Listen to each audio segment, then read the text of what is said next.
Hi అండి, మేమైతే మధ్యాహ్నం లంచ్కి వచ్చినాం. ఏం కూర మేస్త్రమ్మా? టమాటా పచ్చడి.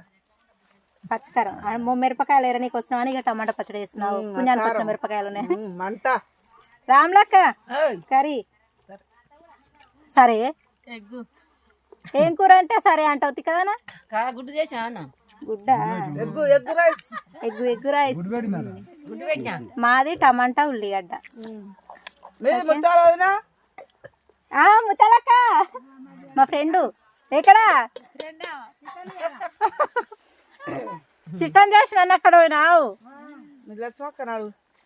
ఏది లచ్చమ్మదినా? లచ్చమ్మదినా పచ్చడి. ఇద్దరు నలుగురు లక్ష్మమ్మలు. ఓకేనా? మేమైతే మధ్యాహ్నం లంచ్కి వచ్చినా. మరి తిన్నారా తినలేదా కామెంట్ బాక్స్లో కామెంట్ పెట్టండి. బాయ్ మరి.